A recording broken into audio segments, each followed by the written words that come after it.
Olá, você sabe qual é o ranking dos assuntos mais comentados e mais discutidos na Justiça do Trabalho? E qual é a possibilidade de evitar que essas demandas, que esses assuntos, eles sejam ajuizados pelos seus empregados?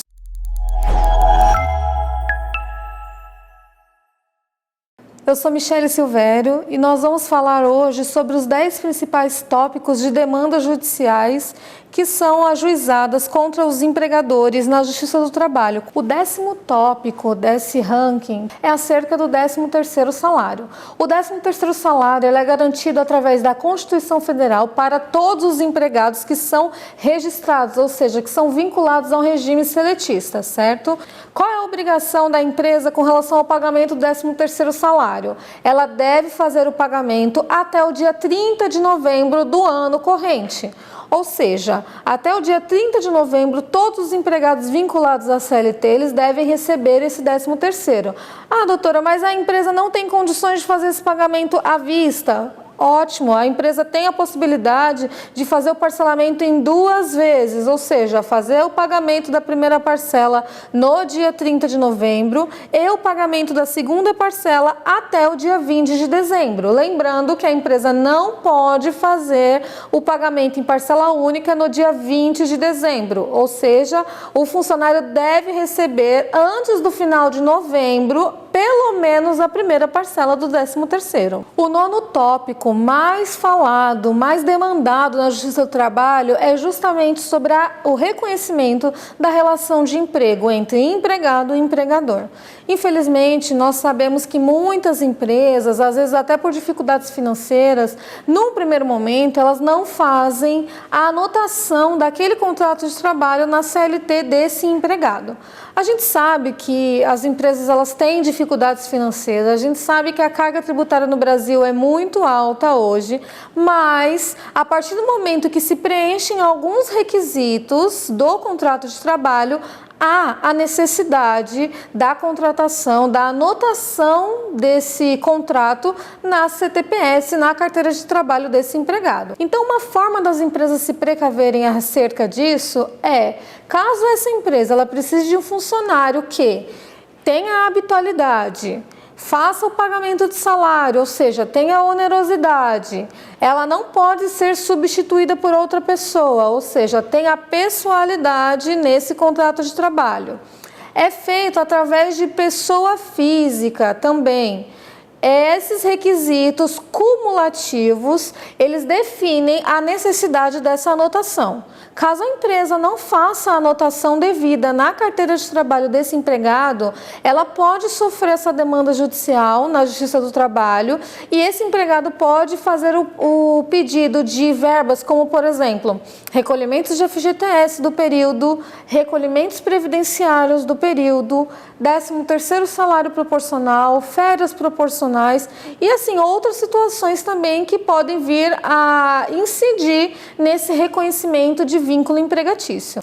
O 8º tópico na Justiça do Trabalho, que também é muito demandado, é acerca das férias proporcionais. Um funcionário seletista, ou seja, um funcionário vinculado à CLT com um contrato de trabalho anotado na CLT, ele tem direito a férias. Trabalhou 12 meses, ele preencheu o período aquisitivo. Após o período aquisitivo, a empresa tem 12 meses para deferir, para permitir que esse funcionário ele utilize dessas férias, o que a gente chama de período concessivo. Lembrando que é a empresa que define a data de férias, não o empregado. E muitas vezes acontece das empresas acabarem se atrapalhando um pouco, não fazerem o cronograma correto dessas férias e às vezes acaba ou atrasando o pagamento ou mesmo o agendamento dessas férias ou às vezes nem deferem as férias para esse funcionário. Então é importante que a empresa ela verifique, agende o pagamento das férias e caso esse funcionário seja desligado dentro do período aquisitivo, ou seja, o primeiro período que ele está adquirindo aquele direito, ele tem direito ao pagamento de férias proporcionais. Se ele trabalhou eventualmente 10 meses, ele tem direito a 10 dozeavos, ainda que não havia tendo preenchido um ano de trabalho. O 7º tópico desse ranking é acerca das verbas rescisórias. A gente sabe que é muito difícil ser empregador no Brasil, a gente sabe que é muito difícil quando há um desligamento, porque são diversos valores que devem ser pagos a esse funcionário. Mas a empresa não pode deixar de cumprir essas obrigações sob pena de pagamento de uma multa. Quais são as verbas rescisórias comuns? Saldo de salário, férias vencidas se houver, acrescidas de 1/3 constitucional, férias proporcionais também acrescidas de 1/3 constitucional, 13º salário proporcional, a multa de 40% caso seja uma dispensa sem justa causa. Essas verbas são relativas a uma dispensa sem justa causa. Cada modalidade de dispensa tem uma forma, tem uma quantidade de verbas rescisórias. Então é importante acompanhar com o seu advogado de confiança qual foi a modalidade de dispensa desse funcionário para que não atrase o pagamento dessas verbas. E inclusive, se for uma dispensa sem justa causa, também a entrega das guias para o saque do FGTS e a habilitação do seguro-desemprego.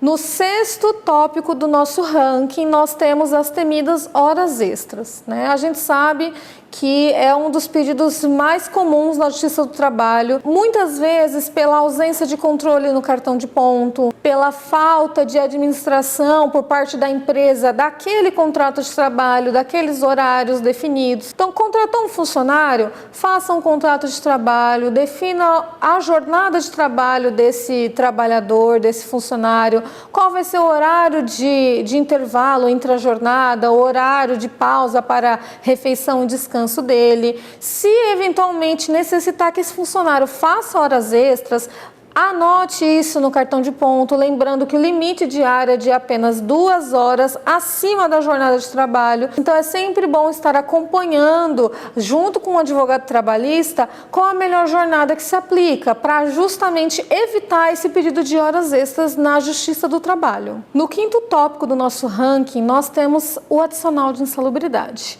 O adicional de insalubridade, ele é muito discutido, mas poucas pessoas sabem exatamente do que se trata. Nós estamos falando de exposição do trabalhador a riscos físicos, químicos e biológicos, muitas vezes que são definidos na Justiça do Trabalho através de uma perícia judicial técnica. Então, se você tem na sua empresa um local de trabalho que você entende como insalubre, mais uma vez, procure um advogado de sua confiança para poder fazer essa análise, para verificar se esses trabalhadores eles devem receber esse adicional de insalubridade. O Ministério do Trabalho, através das suas normas regulamentadoras, define alguns parâmetros em relação a esse adicional. Então é importante estar acompanhando se dentro das atividades dos seus funcionários há, eventualmente, alguma exposição a esses 3 riscos, porque se for, existe a possibilidade desse funcionário receber esse adicional. E caso ele não receba dentro do período do contrato de trabalho, ele pode vir a pleitear na Justiça do Trabalho justamente esse adicional, que pode ser de grau mínimo, médio e máximo, que são quantificados em 10%, 20% e 40%, respectivamente. No 4º tópico do nosso ranking, nós temos o aviso prévio. No caso de um funcionário que é desligado pela empresa, ou seja, a empresa entende que ela não tem mais a necessidade da prestação de serviços desse funcionário, ela pode fazer de 2 formas. Ou ela paga o aviso prévio de forma indenizada no termo de rescisão, ou então ela permite que esse trabalhador cumpra o aviso prévio. Caso seja uma dispensa sem justa causa, esse trabalhador for cumprir o aviso prévio, ele tem direito garantido em lei a 7 dias de descanso no final do aviso prévio ou redução de carga horária de até 2 horas por dia. Lembrando que isso se aplica a uma dispensa sem justa causa. Eu diria que o resumo é: quem pediu, que pague. Então, se o empregado pedir demissão, ele tem a possibilidade de cumprir o aviso, ou caso ele não queira, esse aviso vai ser descontado na rescisão. Se a empresa desliga esse funcionário, ela tem a possibilidade de permitir que ele cumpra o aviso ou pagar o aviso na rescisão de forma indenizada. Nós chegamos agora no top 3 desse nosso ranking temido pelas empresas. Então, Desses 3 tópicos principais na Justiça do Trabalho é a multa prevista no artigo 477 da CLT. Resumidamente, é a multa pelo atraso no pagamento das verbas rescisórias.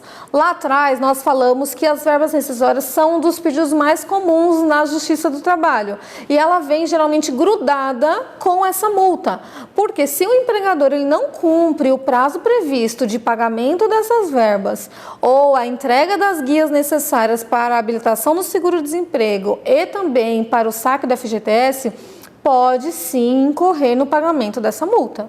Então você empresa, você empresário, você tem que se atentar que desligou um funcionário, esse funcionário pediu demissão, é necessário cumprir o prazo de até 10 dias. E eu, assim, como uma dica, eu diria que não deixe para o último dia.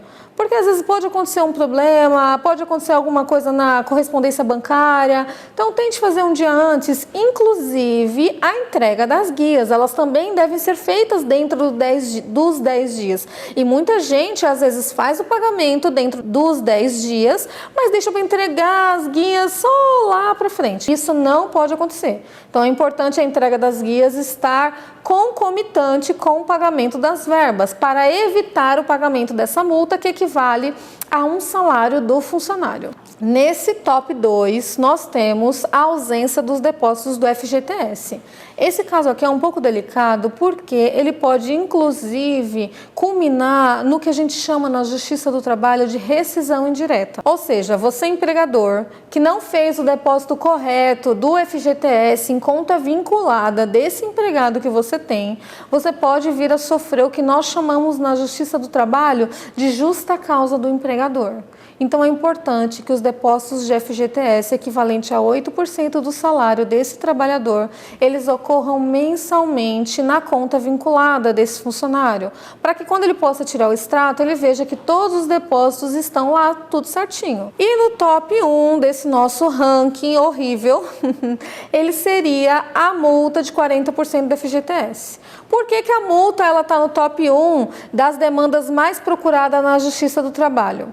Porque é muito comum as empresas fazerem um desligamento desses funcionários e não efetuarem o pagamento da multa de 40%. É muito comum, é muito habitual. Infelizmente, as empresas elas não se preparam, porque a gente sabe que tem funcionários que estão vinculados na folha de pagamento há muitos anos. Então, se a gente for falar da multa de 40%, de fato vai ser um valor alto. O ideal é que a empresa ela faça esse acompanhamento, faça esse provisionamento, eventualmente tem até uma reserva, né, uma demanda aí guardada justamente para esses tipos de demandas judiciais.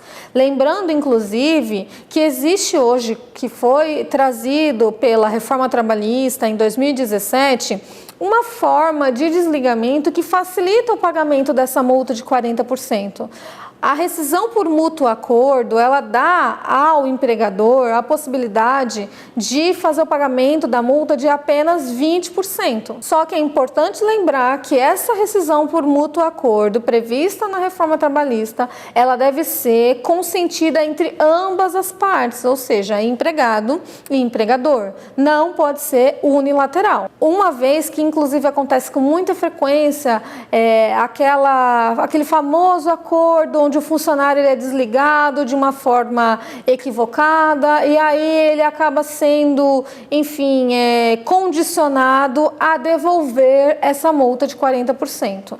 Isso não existe, isso é ilegal, isso não deve acontecer e a rescisão por mútuo acordo, ela veio justamente para mitigar essa questão. Então, mais uma vez, eu ressalto que qualquer dúvida, você empresa, você empresário, procure um advogado trabalhista de sua confiança, justamente para poder evitar essas demandas judiciais. Essas demandas acontecem justamente porque as empresas não se preparam. Para finalizar, eu ressalto que esses dados foram obtidos diretamente através do Tribunal Superior do Trabalho, são dados atualizados e eu espero que vocês tenham aprendido comigo um pouco sobre essas demandas, sobre como se precaver, como evitar esses tipos de ajuizamento de ações e nós estamos à disposição assim para responder qualquer dúvida. Caso tenha gostado, peço que se inscreva no canal, curta o nosso vídeo também e até uma próxima!